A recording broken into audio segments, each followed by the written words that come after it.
Not too long ago, Bajaj had launched the Dominar, and they were hoping to tap into the premium bike segment. And well, when they did that, they actually launched an advertisement campaign which took direct shots at Royal Enfield. And that ad actually portrayed Royal Enfield as an elephant that couldn't move, was always stuck. Well, Royal Enfield is now an enraged elephant, and it's going to destroy the competition by trampling over everybody. They've just launched the new Interceptor 650 at an astonishing price of rupees 2.5 lakh. Now that is unbelievable.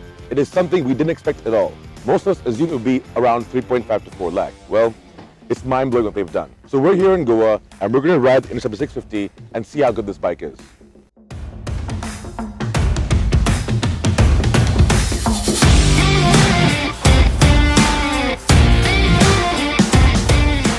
So last month we were in California where we got to ride these bikes. Well, we're now in Goa, and the roads obviously are much different. We're now into Indian conditions, and that way we'll see how the bikes behave on home soil.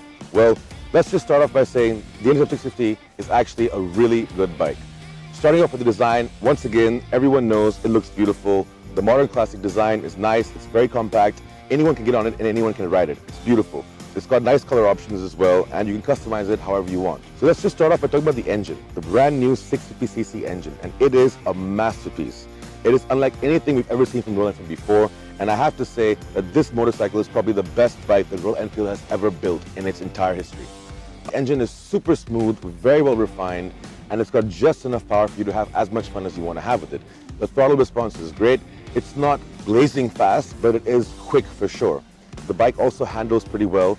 The front end is light, but that's because the bike is meant to be an easy rider. I have to say the front end was very nice on all kinds of road conditions. We did off-roading, we were on the highway, we were on some broken roads, we were in the city, and it felt very nice, very pliant on the road, very stable. The rear suspension, however, does feel like the rebound is a little too stiff, especially if you have a pillion on board. It'll be a little uncomfortable for you guys if you're on some bad roads, but if you're on smooth roads, it's not a big deal. I must mention though, the tires on this bike are not meant for off-roading whatsoever. We did some off-roading, as I mentioned before, but there's really no grip at all once you get on some dirt. So I would advise you, if you want to take this bike on a long expedition, let's say to the mountains or on a trail ride, you should definitely change the tires for sure.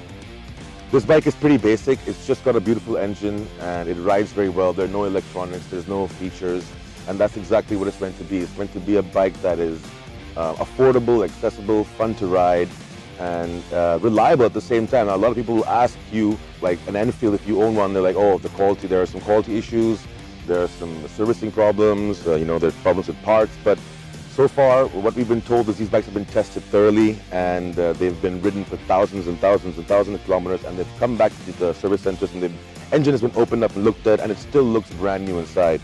Overall, we can say from the quality, it is very good. It's obviously not up to the premium standards of, let's say, a Triumph Bonneville, for example. But for Enfield, it's actually very, very good. The quality levels are very impressive. The job very well done. For the price, 2.5 lakh, it's actually phenomenal. It's really a game changer. So far, Bajaj and Triumph have tied up to make, small capacity premium bikes. They're going to have to go back to the drawing board and rethink their entire strategy. Harley-Davidson has also announced they're going to tie up with their Asian partner. They're also going to have to go back to the drawing board and figure out what they're going to do, because there's no way that I can think that those guys can launch a bike at this price point with these kind of standards. It'll be very tough for them because Enfield is a much bigger company here in India. It goes by economies of scale, so their prices have been kept down, and it's just mind-blowing. The entire market is going to be in trouble for sure because Enfield is going to dominate. Now, getting to the Continental GT, the Interceptor is like your girlfriend when she's not wearing any makeup. And then when you want to take her out, she gets all dressed up, puts on her makeup, a nice dress.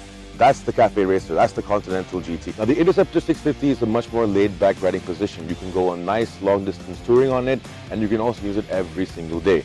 The cafe racer, on the other hand, you probably won't want to use every day. I am 33 years old, I'm 6 feet 3 inches and about 100 kilos, and I can say that after riding this bike for about 2 hours, I had pains all over my body. Now, that's not because I'm unhealthy, it's just because this bike does take a toll on your body because of the position that you're in. Is it fun though? Yes, it is extremely fun, a very fun motorcycle. Once again, the engine is fantastic, and when you're in the twisty sections, which we were in earlier today, you can really throw the bike around from corner to corner, and it just carves up anything. Not really heavy, it's very light on its feet, very well planted on the road. So yeah, overall, it's just a really fun motorcycle. for me, it's the look factor. Obviously, this bike looks much better, and the chrome version of this bike is just simply breathtaking.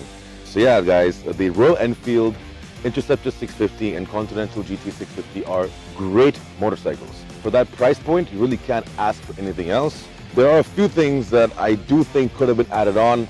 For example, the headlight could have been an LED. The instrument cluster could have been a little bit better. The instrument panel could have been probably digital. Overall quality is great. For Enfield, it's phenomenal. But yeah, it's a fantastic motorcycle. Make sure you head to your dealership, get a ride right now.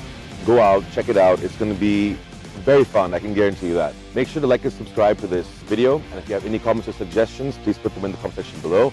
And don't forget, if you want the full in-depth review, you can go to www.autox.com. And yeah, thanks for watching, guys. See you soon.